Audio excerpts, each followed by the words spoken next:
अस्सलाम वालेकुम, welcome to my YouTube channel video updates tech. तो कैसे हैं आप सब। आज की इस वीडियो में हम ST301 का लेक्चर 16, 17, 18, 19 एंड शायद 20 भी इस वीडियो में क्लियर कर दें। बिना टाइम वेस्ट के चलते हम अपनी वीडियो की तरफ। लेकिन इससे पहले अगर हमें चैनल फर्स्ट टाइम है तो इसको सब्सक्राइब लाजमी कीजिएगा। 16 basic probability theory. Basic probability theory होती क्या चीज़ है? Probability measure the chance of event occurring, मतलब किसी भी वाक़े को एक मौका देना, उसको बताना, इम्कान ज़ाहिर करवाना, इसको हम कहते हैं प्रोबेबिलिटी। एक एग्जांपल है rolling of die, probability of getting 3 1.6, मतलब कि इंसाने फेंकने पर 3 आने का इम्कान।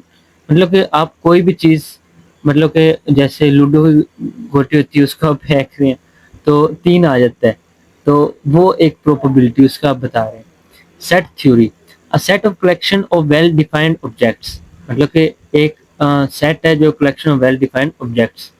एग्जाम्पल, मतलब कि आपने एक सेट बनाया ए के नाम से, जिसके अंदर आपने 1 2 3 4 आपने रखा है। कनेक्टिंग रूल्स, कनेक्टिंग रूल्स हमारे पास होते हैं कि connecting rules help determine the number of possible outcomes, मतलब कि आपने पहले ही रूल बना दिए कि इनकी इतनी तादाद है और इतने आने का आपको पता होता है कि इसके अंदर से ये आ जाएंगे, मतलब आपने पहले रूल बना दिए। Rule of multiplication, rule of multiplication, if one event is occur m ways and other in n ways, total m multiply by n, मतलब कि आपने एक इवेंट के अंदर दो चीजें रखी, मतलब कि एक एन वे और एक एम वे, उन दोनों को आपने मल्टीप्लाई किया। जैसे कि यहाँ पे आपके पास 3 शर्ट्स और 2 पैंट्स है, तो ये 3 मल्टीप्लाई 2 करे तो 6 बन गया। ठीक है, जस्ट ये आपने बताना है। परमुटेशंस, परमुटेशंस हमारे पास क्या था? Permutation mean arrangement where order matters. Permutation mean मतलब कि अरेंजमेंट करते हैं वेयर ऑर्डर मैटर, जहाँ ऑर्डर मैटर करता है, जहाँ ऑर्डर को हमने तरतीब देनी होती है। जैसे कि यहाँ पे A B C is not is equal to B C A. Combination, combination mean selector when the order does not matter, मतलब कि जहाँ पे वो मैटर ना कर रहा हो, कम्बिनेशन। ठीक है, एग्जाम्पल, मतलब कि selecting 2 student from from 5 student, मतलब 5 में से 3 को कंबाइन करना। Sample space is a set of all possible outcome. Sample space मतलब कि एक मजमूआ, उसमें से आपने सेट करना है कि इनमें से कौन सा आपने, जैसे कि आपने कॉइन है, वो एक कॉइन टॉस है जिसके अंदर एस है और उसके अंदर दो चीजें एच और टी, हेड या टी। इंट्रोडक्शन, इवेंट्स, इवेंट्स का हमने इंट्रोडक्शन बताना है। An events is any subset of sample space, किसी भी सबसेट का सैंपल स्पेस को हम इवेंट कहते हैं।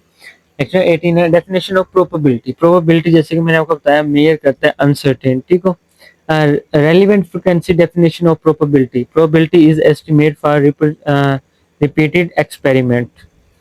मतलब कि आपको एक एग्जांपल देता हूँ। आपने एक कॉइन टॉस किया 100 टाइम, जिसमें से 52 टाइम हेड आया। ठीक है, आपने अब क्या करना, 52 को डिवाइड करना 100 से। ठीक है, तो ये आ जाएगा 0.52, मतलब कि ये आ गया प्रोबेबिलिटी। अब मतलब कि एसोमेटिक डेफिनेशन ऑफ प्रोबेबिलिटी हमारे पास क्या होता है? Law of probability. Introduction, the law of help calculate probability. Rule क्या होते हैं? रूल उसमें बताए जाते हैं, जैसे कि पी ए 0.7 है और पी ए सी 0.3 है। एडिशनल थ्योरम, मतलब कि फार्मूला आपको ये दे दीजिए, पी ए 0.4 दिया जाए, पी 0.5। अब इंटरसेक्शन आपने फाइंड करना, इंटरसेक्शन जो आपको फाइंड करना आता होगा, यूनियन भी आपको फाइंड करना आता है, तो ये तो आम चीज़ है। तो ये पी ए इंटरसेक्शन बी 0.1, तो ये आपके पास आंसर आ गया 0.8। ठीक है, मतलब कि ये दो 9 बन गए, एक आप निकाल दें 8 बन जाएगा। ठीक है, उसके बाद एक्शन नंबर 20 है application of addition theorem. The addition theorem is used to probability of occurrence least one of two events, मतलब एक या एक से ज्यादा इवेंट्स को, मतलब कि जैसे ये है एक या एक से ज्यादा इवेंट्स को, तो ये हमारे पास 0.2 आ गया। कंडीशन प्रोबेबिलिटी, कंडीशन प्रोबेबिलिटी हमारे पास होती है, condition probability is a probability of an event occurring given an other events are ready occur, मतलब कि दूसरे इवेंट्स मतलब उसमें पहले से मौजूद हो। जैसे मैं आपको एग्जांपल देता हूँ कि आप पी ए इंटरसेक्शन 0.3 है, पी बी आपके पास 0.6 है, मतलब ए बार बी, मतलब कि उसको अपने डिवाइड करें, मतलब कि यार रेडी मौजूद है ना, तो आप जस्ट वो फाइंड करें 0.5। Multiplication theorem, multiplication theorem is used to find the joint probability of two events, मतलब दो इवेंट्स को ज्वाइंट करने से, मतलब कि एक या एक से ज्यादा इवेंट हो गए ना तो मल्टीप्लिकेशन होगी। ठीक है, उसका इंशाल्लाह नेक्स्ट वीडियो में हम लेक्चर 21 या इसी वीडियो में हम लेक्चर 21 और 22 भी क्लियर करते हैं, क्योंकि सिंपल है, वीडियो काफी लेंथी होती जा रही है और मिड टर्म करीब है। उसका इंडिपेंडेंट एंड डिपेंडेंट इवेंट्स, जाहिर सी बात है इवेंट्स इंडिपेंडेंट और डिपेंडेंट क्या है।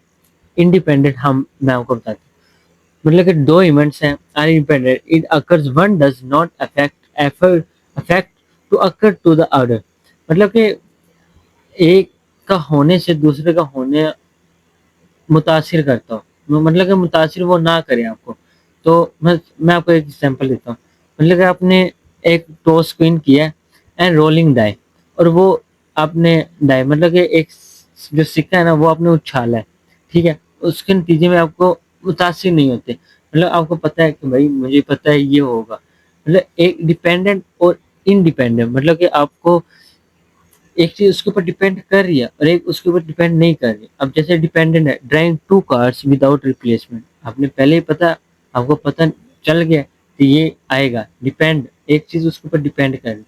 Multiplication of theorem for independent events, ठीक है। उसका माइग्रेशन प्रोबेबिलिटी आ गई। माइग्रेशन प्रोबेबिलिटी एक ऐसा इवेंट है जो मतलब है विदाउट कंसीडर अदर इवेंट, जो कंसीडर नहीं किया जा सकता अदर इवेंट्स के। उसका लेक्चर 2 है Bayes theorem. Bayes theorem is used to reverse probability when new information become available, मतलब कि एक नई इंफॉर्मेशन बनाना, मतलब कि जबकि एक अवेलेबल है, पहले वाले भी है लेकिन फिर भी आपको एक न्यू इंफॉर्मेशन बनाना, मतलब कि एक medical test is positive, Bayes help find the actual probability patient has diseases. उसके बाद है discrete random value, a random value variable that takes countable values is called a discrete random variable। उसके बाद discrete probability distribution, a discrete probability distribution list all possible values are abilities, मतलब के 0, 0.25, 1 मतलब कि उसका हाफ पॉइंट आ गया, और 2 0.25। Graphical represent of discrete, हम उसको ग्राफिकल कैसे रिप्रेजेंट करते हैं, मतलब कि उसको हम दिखा रहे हैं एक रैंडम वेरिएबल देके, मतलब उसको डिस्प्ले करवाना यूज कर रहे हैं ना डिस्प्ले के जरिए, मतलब कि एक आपने बार चार्ट बना ली, उसके ऊपर फिर आप उसको दिखा रहे हैं एक शक्ल की सूरत में, ठीक है। मेन डिस्क्रीट जो उसका फर्स्ट पार्ट होता है, और वैकेंसी उसका मीडियम जो पार्ट हो जाएगा, और डिस्ट्रीब्यूशन रैंडम वेरिएबल, मतलब कि कोई भी सर्टेन उसके अंदर वैल्यू आप उसको दिखा दें। तो यहाँ पे हमारे SJ301 21 से 22 लेक्चर्स एंड होते हैं, और इसी के साथ आपने मतलब कि मिड टर्म आपके एंड होते हैं। इसके बाद आपको इंशाल्लाह मिड टर्म की एक वीडियो मिल जाएगी जिसके अंदर MCQs मिड टर्म प्रिपरेशन आपको कंप्लीट करवाई जाएगी। मिलते हैं इंशाल्लाह हम नेक्स्ट वीडियो में किसी और सीरीज के साथ, मतलब कि ये फाइनल के साथ। टेक केयर, अल्लाह हाफिज़।